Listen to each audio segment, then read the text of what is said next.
Makadini varimi? Aquaculture kwete akwi yekwa wiki nero.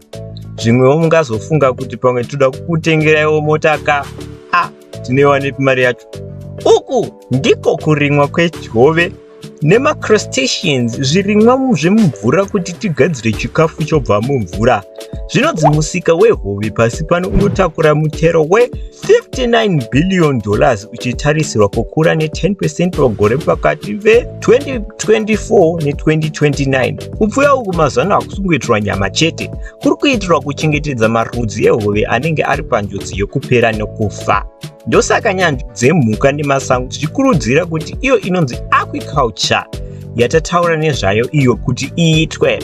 Chikafu chemugungwa icho chinonzi seafood muchingezi chinodyiwa hafu. Kupfuya hove kunoita zvinhu zvakaita semashrimp, masalmons, tilapia, catfish, mollusks, magakanjwe nemalobsters. Aquaculture yakura ne8.4% kubvira 1970. Kune marudzi anoita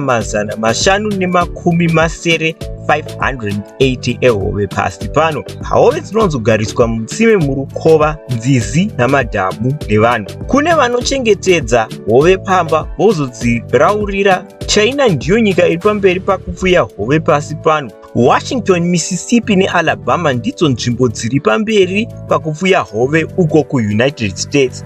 Idzi nzvimbo dzinogadzira 40% yehove dzinotengesa imo muUnited States. Washington inopfuya masalmon nemamollusks, iyo Alabama neMississippi dzichitonga pakupfuya catfish.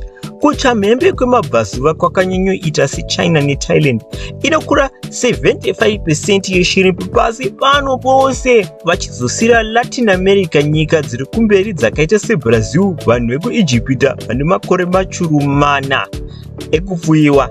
Kana mubhaibheri munozviona wani, vatedzeri vaJesu vairaura hove pamwe chete nevanhu, nyanzvi dzichikurudzira kuita zvekupfuya pane zvekuraura mazuva ano. Izvi zvinobatsira kuti hove dzedu dziwande dzisvike kuvanhu. Hongu, aquaculture kana kupfuya kwehove kunochengetedza masango edu. Muno muAfrica vanorova ndimi dzehove zvekare. Nyika dziri pamberi pakupfuya hove dzakaita seIjipita neNigeria. Zvinonzi kudiwa kwehove kwanga kuchikura ne4% gore roga roga muno muAfrica. Zimbabwe iri pamberi pakupfuya hove kuno kuchamhembe kweAfrica. Muno muZimbabwe hatiite zvemashrimp sedzimwe nyika sezvo isu pachedu hatina kwatingariwanepi. Kunorimwa inonzi Nile tilapia kuchitera rainbow trout. Uye musakanganwe matemba ayo anobikwa kana manzwa nenyama yemombe. Matemba akachipa kupfuura nyama anotange horwa. Iyo inonzi substitute yakanakisa yenyama chaiyo kana zvinhu zvakaoma.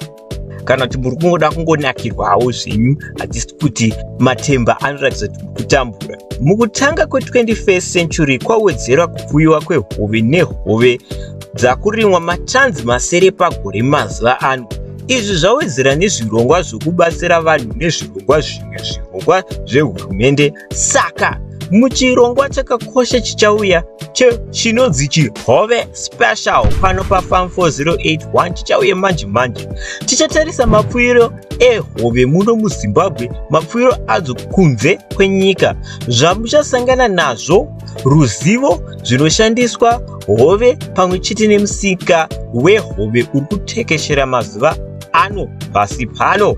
Saka maita basa nekuona kachirongwa kano kadiki kachazarurira chikuHove Special chedu.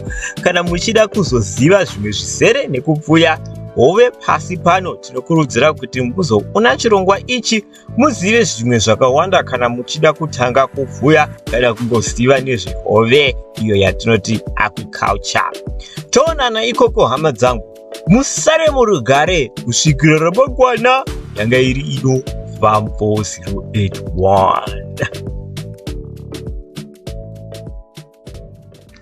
Tinotenda nekuona kwamaita chirongwa chino chanhasi.